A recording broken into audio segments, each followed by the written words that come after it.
मेरे प्यारे दोस्तों, भाइयों और बहनों, आप सबका राधा कृष्ण भक्ति ज्ञान चैनल में स्वागत है। आज मैं आप सबको शिव महापुराण की कथा सुनाने जा रही हूँ, जो कि बड़ी अच्छी और बड़ी रोचक है, जिसको सुनने से भगवान भोलेनाथ बड़े ही प्रसन्न होते हैं। तो बोलिए विघ्नहर्ता गणेश भगवान की जय, उमापति महादेव की जय। चलिए दोस्तों, आप सबको आगे की कथा सुनाती हूँ। सूत जी कहते हैं, यह वचन सुनकर अनसुईया ने वर्ष भर का सारा पुण्य गंगा को दे दिया। अनसुईया के इस महान पातिव्रत कर्म को देखकर महादेव प्रसन्न हो गए और उसी क्षण पार्थिव लिंग से प्रकट हो गए। वे सदाशिव अत्रीश्वर नाम से प्रसिद्ध हुए और गंगा भी अपनी माया से वहाँ स्थित हो गई, जो मंदाकिनी नाम से प्रसिद्ध हुई हैं। नर्मदा के तट पर नंदीकेश्वर का प्रादुर्भाव। हे मुनीश्वरों, इस प्रकार मैंने अत्रीश्वर की उत्पत्ति एवं महात्म्य आपसे कहा, जो समस्त मनोरथों को पूर्ण कर भक्ति को बढ़ाने वाला है। सूत जी कहते हैं, हे सुब्रतो, रेवा नदी के तट पर जितने शिवलिंग हैं, उनकी गणना नहीं की जा सकती। रुद्र स्वरूप वह रेवा दर्शन मात्र से पापों का नाश करती है, और उसमें भी जो भी पाषाण स्थित हैं, वे शिव स्वरूप हैं। भोग एवं मोक्ष को देने वाले कई प्रमुख शिवलिंग वहाँ स्थित हैं, जिनमें नंदीकेश्वर देव संपूर्ण कामनाओं को पूर्ण करने वाले कहे गए हैं। जो रेवा नदी के तट पर स्नान करके भगवान नंदीकेश्वर का पूजन करता है, उसे संपूर्ण सिद्धियां प्राप्त होती हैं। ऋषि गणों के पूछने पर सूत जी ने कहा, महर्षियों, पूर्व समय में किसी ब्राह्मण की ऋषि का नाम एक कन्या थी। उसने अपनी उस कन्या का विवाह विधान पूर्वक किसी ब्राह्मण से कर दिया। वह दुज पत्नी अपने पूर्व जन्म के किसी अशुभ कर्म के प्रभाव से बाल्यावस्था में ही विधवा हो गई।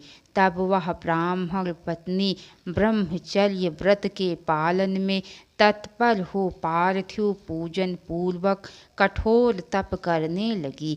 उसी समय महामायावी मूढ़ नामक दुष्ट असुर काम बाण से पीड़ित होकर वहां गया तथा तपस्या करती हुई उस सुंदर स्त्री को देखकर अनेक प्रकार का प्रलोभन देकर उसके साथ कामना की याचना करने लगा।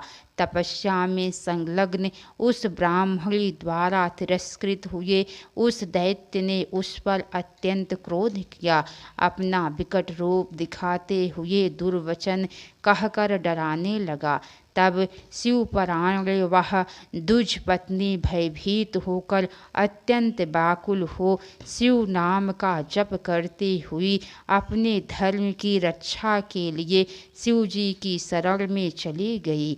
तब शरणागत की रक्षा सदाचार की स्थापना तथा उस ब्राह्मणी को आनंद प्रदान करने के लिए सदाशिव वहीं प्रकट हो गए। भक्त वत्सल भगवान शंकर ने उस दैत्यराज मूढ़ को तत्काल भस्म कर दिया और ब्राह्मणी की ओर कृपा दृष्टि से देखते हुए कहा, वर मांगो। ऋषि का बोली, देव देव महादेव, आप मुझे अपने चरणों की परम उत्तम एवं अनन्य भक्ति प्रदान कीजिए।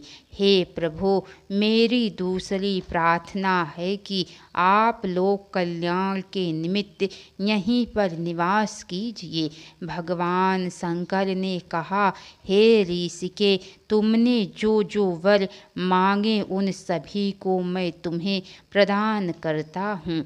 इस अवसर पर शिव जी को प्रकट हुआ जानकर ब्रह्मा विष्णु आदि देवता वहाँ पहुँच गए और प्रसन्न चित्त होकर उनकी स्तुति की।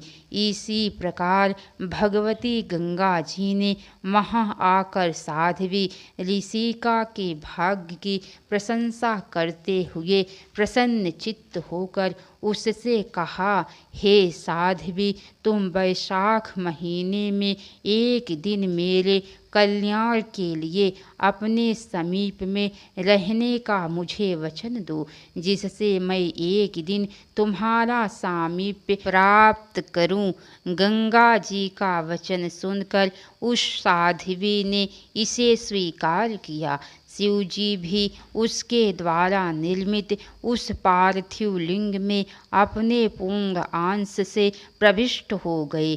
उसी दिन से नर्मदा का यह तीर्थ ऐसा उत्तम और परम पावन तीर्थ हो गया, जहाँ शिव जी नंदी केश नाम से प्रसिद्ध होकर स्थित हैं।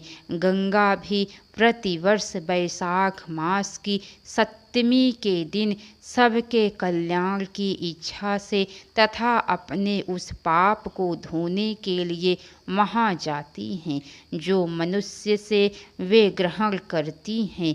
पश्चिम दिशा के शिवलिंगों के वर्णन क्रम में महाबलेश्वर लिंग का महात्म्य सूत जी कहते हैं, हे ब्राह्मणों, अब पश्चिम दिशा में जो जो लिंग भूतल पर प्रसिद्ध हैं उन शिवलिंगों को सद्भक्ति पूर्वक सुनिए।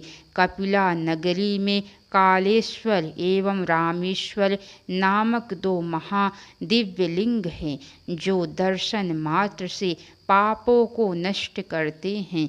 पश्चिम सागर के तट पर महासिद्धेश्वर लिंग है जो धर्म अर्थ काम एवं मोक्ष तक प्रदान करने वाला है। पश्चिम समुद्र के तट पर गोकर्ण नामक उत्तम क्षेत्र है। यह ब्रह्म हत्यादि पापों को नष्ट करने वाला और संपूर्ण कामनाओं का फल प्रदान करने वाला है।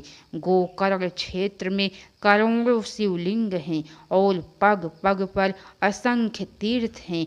अधिक क्या कहें, गोकर्ण क्षेत्र में स्थित सभी शिवलिंग शिव स्वरूप हैं और वहाँ का समस्त जल तीर्थ स्वरूप है। गोकर्ण क्षेत्र में स्थित महाबलेश्वर शिवलिंग कृत युग में श्वेत वर्ण, त्रेता में लोहित वर्ण, द्वापर में पीत वर्ण और सतयुग में श्याम वर्ण का हो जाता है।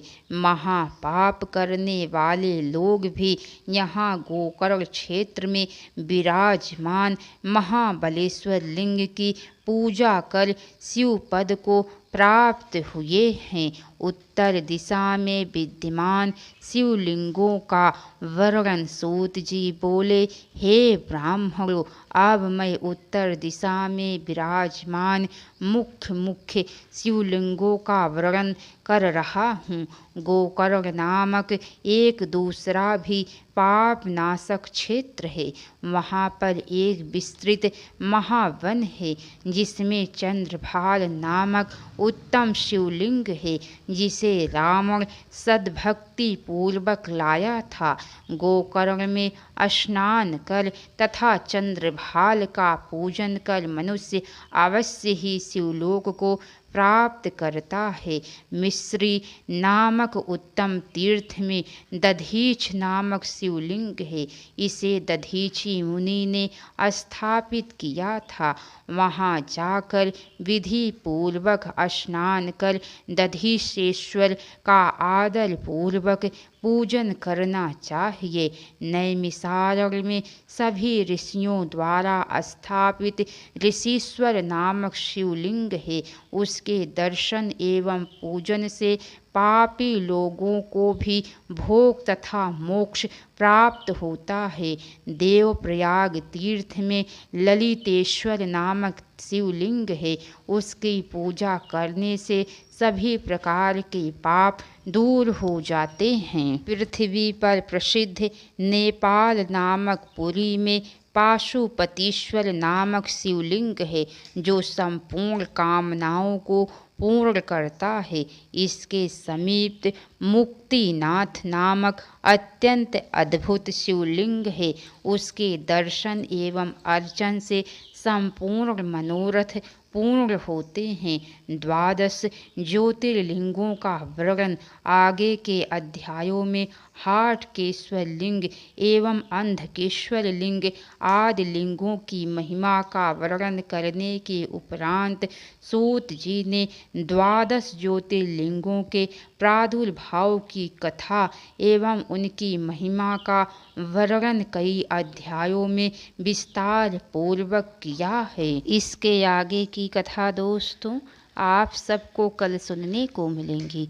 तो कैसी लगी कथा लाइक करके कमेंट बॉक्स में ज़रूर बताइएगा। तो बोलिए हर हर महादेव। अब तक की सारी वीडियो देखने के लिए आप सबको बहुत बहुत धन्यवाद। राधे राधे दोस्तों कथा में जहाँ कहीं भी कुछ भी गलती हुई हो तो उसके लिए आप सब क्षमा कीजिएगा। आप सबसे मैं बारंबार क्षमा मांगती हूँ। तो बोलिए दोस्तों राधे राधे।